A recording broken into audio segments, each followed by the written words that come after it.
E aí, eu sou o Mauli Botany com mais uma dica do método Overdrive. Fica comigo porque aqui é zero enrolação. O assunto de hoje é importante para você que trabalha em empresa e precisa escrever e-mails em inglês. E até para você que ainda não tem que fazer isso, mas que quer estar preparado para quando tiver que fazer.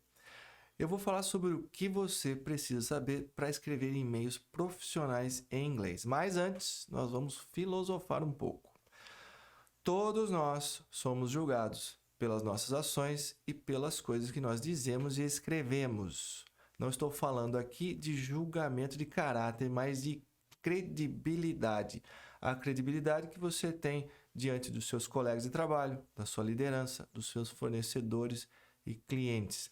Não se engane, quando você envia um e-mail para alguém, a pessoa que vai ler a sua mensagem vai estar te julgando como profissional. Portanto, você quer que a sua mensagem seja clara, seja objetiva, que a ortografia e pontuação estejam corretas. Eu vejo e-mails, às vezes, que não tem uma vírgula, não dá para entender o que está acontecendo. Você também quer que a linguagem seja correta, que ela seja adequada ao assunto que você está abordando. Eu vou dar 3 dicas que eu chamo de raiz. São dicas básicas, fundamentais para você começar a escrever e-mails em inglês corretamente. Vou falar sobre domínio dos tempos verbais, domínio gramatical e domínio do vocabulário da sua área. A gente começa pelos tempos verbais. Por quê? Porque sem conhecer a conjugação dos tempos verbais, você não se comunica eficazmente em inglês e em português. Portanto, a primeira coisa a fazer quando você começa a aprender inglês é aprender todos os tempos verbais. Se isso não faz parte da sua estratégia, revise a sua estratégia. Eu garanto que você vai mudar todo o jogo.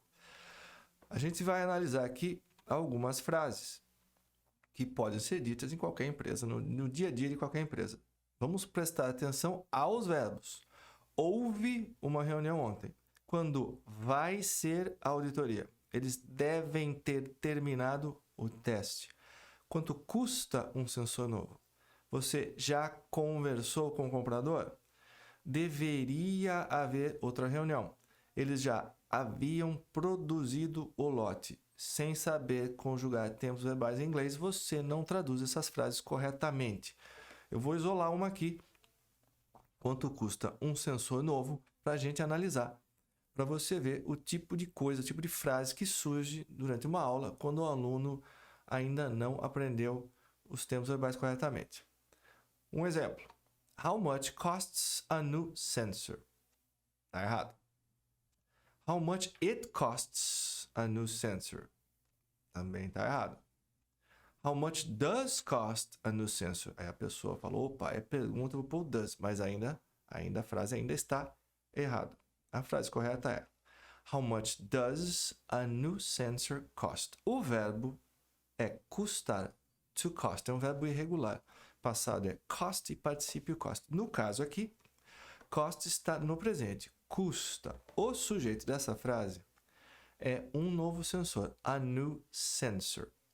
Se a gente substituir um novo sensor por um pronome, vai ser qual, hein? It, não é? Então, a gente sabe que o verbo auxiliar que a gente precisa usar é does, porque o verbo auxiliar does é o que a gente usa para he, she, it. Portanto, a gente sabe que a frase correta é How much does a new sensor cost? Outro ponto importante. O verbo auxiliar vem sempre antes do sujeito numa frase interrogativa. Muita gente diz assim, How much does cost a new sensor? Está errado também. How much does a new sensor cost? Portanto, revise a sua estratégia e aprenda todos os tempos verbais. Urgente. Vamos falar agora de domínio gramatical. Tem muita gente por aí dizendo, para aprender inglês, esqueça a gramática. Aprender gramática é chato para burro. É chato porque você está estudando errado. Se você não tem conhecimento gramatical, você não sabe como um idioma funciona. Vamos ver alguns exemplos. Em frases afirmativas, sujeito deve vir antes do verbo. Vou falar de novo. Sujeito deve vir antes do verbo em frases afirmativas. O exemplo é, começou ontem. Digamos que seja um workshop. Alguém pergunta, quando começou o workshop? E aí a resposta é, começou ontem. O workshop está implícito aqui em português. Muita gente traduz assim. Started yesterday. Não está faltando nada, não? Eu não disse que sujeito vem antes do verbo em frases não interrogativas? Frases afirmativas?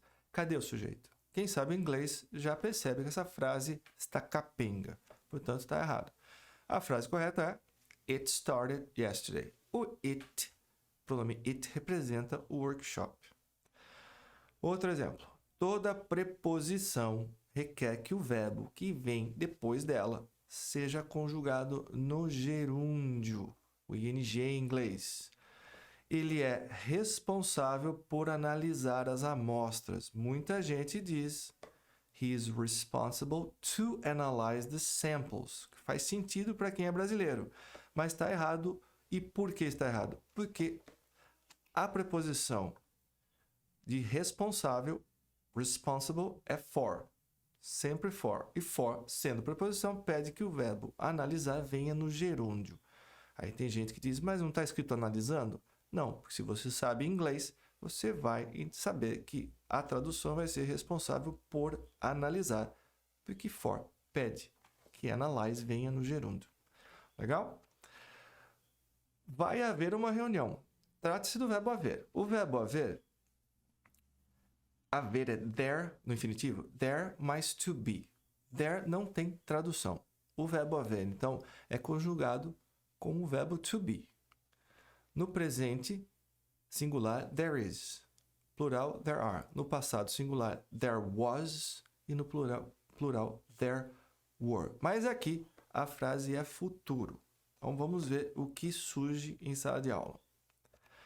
It's going to be a meeting tomorrow. It's going to be a meeting. Mas não é o verbo haver?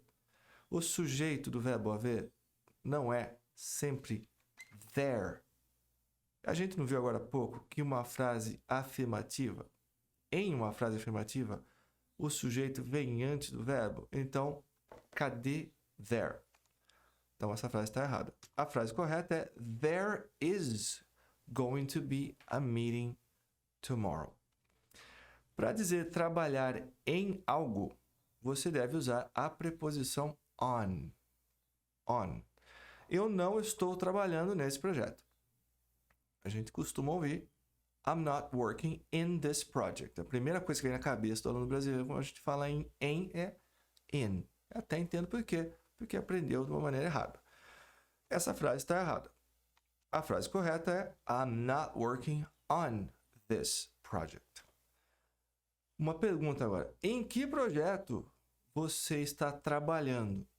A gente ouve duas coisas. What project are you working? Sem preposição. Ou what project are you working in? Naturalmente errado. A correta é what project are you working on? Portanto, gramática é essencial. Não precisa ser chato. É chato porque você está estudando errado. Domínio do vocabulário da sua área. Vamos lá. Quando você escreve e-mail, você vai usar o vocabulário técnico, o vocabulário do seu setor. Se você ainda não tem certeza absoluta das expressões e do vocabulário, cheque antes de colocar no seu texto. Então, sempre verifique se você não tiver certeza absoluta. Almoxarifado, warehouse. Você não vai acreditar em coisas que a gente ouve. Almoxarifado é possível. Então, tem dicionário online, entra lá, checa a informação. Fazer hora extra, to do overtime. Muita gente diz extra hour. Deve ser. Deve ser não é bom para quem está escrevendo um e-mail profissional. Não é bom para ninguém, na verdade. Deve ser não funciona. Cheque, você vai perder o quê? 10 segundos para checar isso online? Né? Então, eu sei que muitas vezes você está escrevendo um e-mail, está correndo, com a cabeça cheia no trabalho, mas não se esqueça que você está escrevendo um e-mail profissional. Realizar uma reunião. To hold a meeting. E não to realize a meeting. Realize quer dizer outra coisa. perceber, entender. Atender a um prazo. To meet a deadline. Muita gente usa attend. O verbo é meet. Lançar dados. To input data. Input data. Data é plural, hein? Dados. Assumir os custos. To bear the costs. Bear, exatamente, a palavra uso aqui fica como assumir os custos. Emitir uma nota fiscal. To issue an invoice, e não to emit an invoice. To issue an invoice. Então, seja responsável. Eu sei que a correria do dia a dia força as pessoas a atropelarem certas coisas, mas está escrevendo e-mail profissional? Cheque antes de enviar seu e-mail, por favor. E você deve ter alguém para te ajudar, um professor de inglês, um bom professor de inglês. Se for um e-mail extremamente importante, envia para o seu professor de inglês e fala, dá uma olhada para mim, vê se está certo, se eu posso mandar. Legal? Clareza de raciocínio. A gente, em português, diz muita coisa no dia a dia que, se você parar para analisar, não fazem sentido. As pessoas sempre têm que pedir para você explicar o que você quis dizer.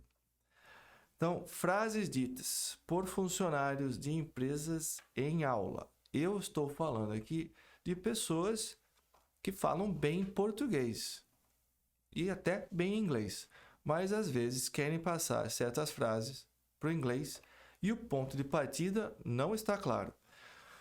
Essa foi uma. A nota não emitiu. A nota não emite nada. A nota é emitida ou alguém emite a nota, mas surgiu do nada essa frase. Possíveis interpretações de a nota não emitiu. Nós não conseguimos emitir a nota? Deu um problema técnico? Sei lá. Eles, quem foi que não conseguiu? Muitas vezes é importante você dizer quem foi que não pôde emitir a nota, né? Porque isso acarreta ações, né? Quem vai ler o seu e-mail vai entender que ou é a sua empresa que não está podendo emitir, ou o cliente ou o fornecedor que não está conseguindo emitir a nota. Então, pode ser nós não conseguimos emitir a nota, ou eles não conseguiram emitir a nota. Ou então, não foi possível emitir a nota. E aí você nem diz quem foi que não conseguiu emitir a nota. Atender à produção. A produção é a área de produção. Possíveis interpretações. O que você quer atender? Você tem sempre que atender a alguma coisa. Sei lá, demanda de volume, atender a uma especificação. Então, quando você diz atender à produção, está muito aberto. Não dá para saber do que você está falando. Então, vá direto ao ponto. Você tem que atender a alguma coisa. Diga o que é. O dispositivo foi para o México. Dá uma olhada nessa frase. Possíveis interpretações. O dispositivo foi enviado para o México. É uma frase legal para você escrever. Enviaram, aí está dizendo que alguém enviaram o dispositivo para o México. Quem foi que enviou? Nós? Então vamos dizer, nós enviamos o dispositivo para o México. Ou, às vezes, a ideia é que você simplesmente quer dizer que o dispositivo está na planta do México. Aqui ficou melhor ainda, porque eu adicionei a palavra planta, fábrica. Então, dependendo do que você disser, a pessoa que vai ler vai tomar alguma ação ou vai entender o que você está querendo realmente dizer. Então, é super importante que você seja claro. Não se esqueça, a sua credibilidade vai anexada aos seus e-mails. Seja responsável, porque muitas vezes no mundo corporativo não basta ser competente, tem que parecer competente também. Legal? Espero que você tenha curtido esse conteúdo. Se você ainda não me segue nas redes sociais, me siga, porque tem muito conteúdo relevante para você lá e a gente se vê.